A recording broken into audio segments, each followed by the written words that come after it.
ప్రియ సహోదరి సహోదరా, చాలామంది నేను కష్టపెట్టి ఉన్నారని, లేదా నీవే ఎవరినైనా బాధపరిచావని, గాయపరిచానని ఏదో ఒక ఆలోచనలతోటి వెనక్కి వెళ్ళలేవు. నువ్వు సమయాన్ని వృద్ధిగా చేసుకోకు, ముందుకు పరిగెత్తు.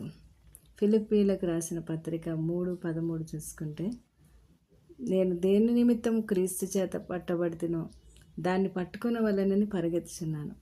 వెనక ఉన్నవి మర్చి ముందున్న వాటి కొరకే వేగిరపరచు. క్రీస్తు యేసునందు దేవుని ఉన్నతమైన పిలుపునకు కలుగు బహుమానమును పొందవాలని గురి యొద్దకే పరిగెత్తుచున్నాను అని పౌలు అంటాడు. పౌలును దేవుడు దర్శించకముందు ప్రభు యొక్క శిష్యులను బెదిరించుచు స్టెఫెన్ను చావుకు సమ్మతించిన వాడుగా ఉన్నాడు. ఇప్పుడు అంటాడు రోమా 7:22, అంతరంగ పురుషుని బట్టి దేవుని ధర్మశాస్త్రం నందు నేను ఆనందించినాను, కానీ వేరొక నియమం నా అవయవంలో ఉన్నది, నాకు కనబడుచున్నది.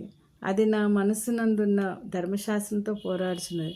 నా అవయవాల్లో ఉన్న పాప నియమమునకు నన్ను చెరపట్టి లోపరుచుచున్నది. అయ్యో, నేను ఎంత దౌర్భాగ్యుని! ఇట్టి మరణకరమగు లోనగు శరీరమును నన్నెవరు విడిపిస్తాడు అని అంటూ ఉంటాడు. అంటే కాగా మనసు విషయంలో నేను దైవ నియమమునకు, శరీర విషయంలో పాప నియమకు దాసునై ఉన్నాను.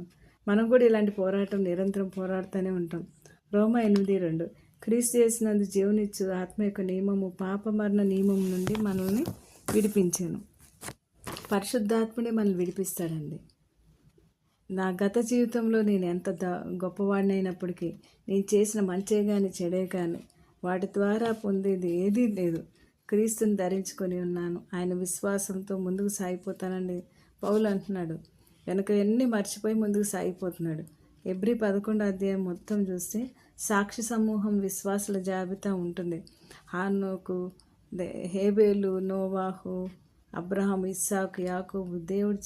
దేవుడు దేనికి శిల్పి నిర్మాణకుడై ఉన్నాడో పునాదులు గల ఆ పట్టణం కొరకు ఎదురు చూశారు. 11వ వచనం చూస్తే హెబ్రీ 11:11, వాగ్దానం చేసిన వాడు నమ్మదగిన వాడని శారా గర్భం ధరించుకోవడానికి శక్తి పొందింది. మోషే ఏమో ఐగుప్తు ధనం కంటే క్రీస్తు విషయమైన నింద గొప్ప భాగ్యం అని ఎంచుకొని ప్రతిఫలంగా కలుబో బహుమానం కొరకు దృష్టి ఉంచాడు. విశ్వాసాలను బట్టి రాహాబు వేగుల వారిని సమాధానకరంగా చేర్చుకొని తన వారినందరినీ దక్కించుకుంది.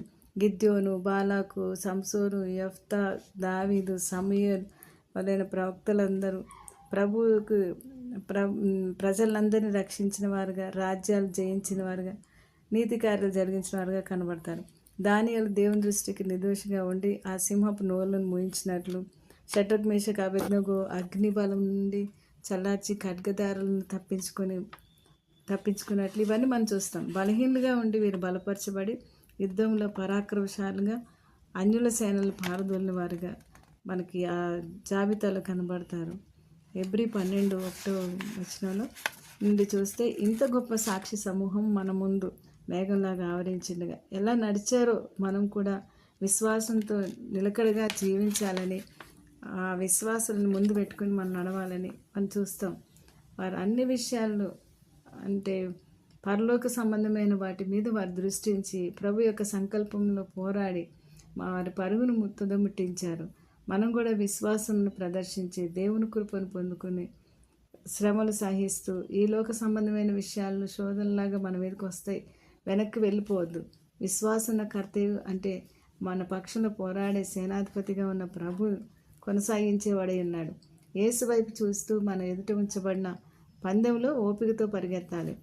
ఆయన అంటే క్రీస్తు తన ఎదుట ఉంచబడిన ఆనందం కొరకై అవమానమును నిర్లక్ష్యపెట్టి సిలువను సహించి దేవుని సింహాసనం యొక్క కుడి పార్శ్వమున ఆసీనుడై ఉన్నలాగునే మనం కూడా అలసట పడక మన ప్రాణం విసుకకు ఉండినట్లు పాపాత్ములు తనకు వ్యతిరేకంగా చేసిన తిరస్కారమును ఓర్చుకొనిన ఆయనను మనం తలుచుకోవాలి. ప్రభుని చూస్తూ ఆయన్ని ఆధారం చేసుకున్నప్పుడు శక్తినిస్తాడు దేవుడు. ఓర్పు మనమే తెచ్చుకోవాలి. ఆ ఆలోచనలు మనం పక్కన పెట్టి పరిగెత్తడానికి ముందుకు ఆ బహుమానం నిత్యమైన ఆనందం కొరకు మనం వేచి ఉండాలి. నిరీక్షణ కలిగిన వారిగా ఉండాలి. యేసు ప్రభు దేవుడై ఉండి అవమానం సహించాడు. దూషించిన వారికి ఏం దూషణ మళ్ళీ పలకలేదు.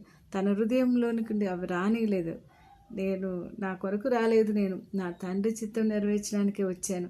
ఈ శరీరం తండ్రి చిత్తం నెరవేర్చడానికి అమర్చబడింది అని ప్రభు ఎలా తలుసుకున్నారు, ఎలాగా ఆయన నిలబడ్డారో మనం కూడా. సాతాను 3 సార్లు ప్రయత్నించింది దేవుణ్ణి, తన అంటే దేవుణ్ణి శోధించింది. ఫిజికల్గా, ఎమోషనల్గా, మెంటల్గా శ్రమను అనుభవించారు. ఆయన శిలువ శ్రమను అనుభవించారు. కానీ ఎక్కడా కూడా ఆయన తన పరుగుని ఆపలేదు. మనం కూడా మెంటల్గా, ఎమోషనల్గా, ఫిజికల్గా టార్చర్ ఎదురు అవుతుంది మనకి.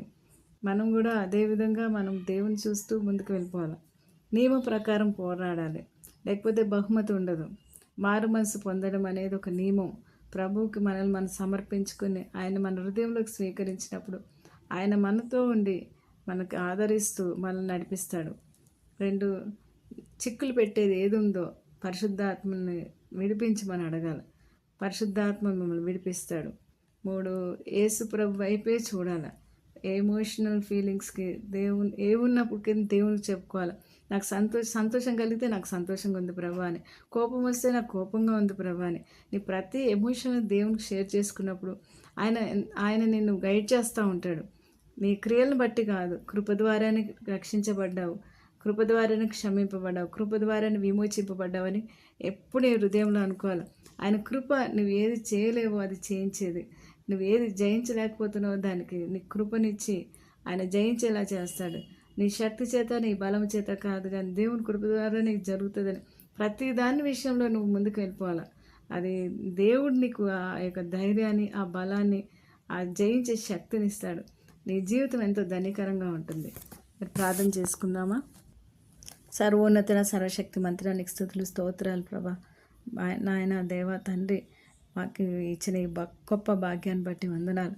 మాకు ఇచ్చిన సమయంలో తండ్రి మేము బహు జాగ్రత్తగా వాడుకోవడానికి సహాయం చేయండి. ఇచ్చిన సమయాన్ని వృధా చేసుకోకుండా అనవసరమైన మాటల్లో, అనవసరమైన గతాన్ని తలుసుకుంటూ ముందున్నది పోగొట్టుకోకుండా సార్థకమైన జీవితం జీవించడానికి, చెడుని విసర్జించి మంచిలో నడవడానికి, మంచిని పంచిపెట్టేవారుగా మీరే సహాయం చేయండి. నీ పరిశుద్ధ రక్తంతో మా స్వభావాన్ని, మా గిల్టీనెస్ని, నీకు ఇష్టం లేనివన్నీ మా జీవితాల్లో కడిగివేయండి. కఠినత్వాన్ని తీసివేయండి. ఒప్పుకుంటుండగా పరిశుద్ధాత్మ దేవ క్షమించి, దేవా మేమేమి చేయలేకపోతున్నావు చేయగొట్టకు కృపనివ్వండి. మమ్మల్ని పిలిచిన పిలుపు గొప్పది ప్రభా. నువ్వు గొప్ప దేవుడు ప్రభా. ఆ దారిలో నడవడానికి, ఆ గమ్యం వైపు పరిగెత్తడానికి పరిశుద్ధాత్మ సహాయం చేయండి. మమ్మల్ని విడిపించే దేవుడవు, మా ఆత్మలు కాపాడే దేవుడు నీవై ఉన్నావు ప్రభా. నీకే మమ్మల్ని మేము సమర్పించుకుంటూ నీకే మహిమ, ఘనత, ప్రభావాలు ఆరోపిస్తున్నాం తండ్రి. Amen, amen, amen.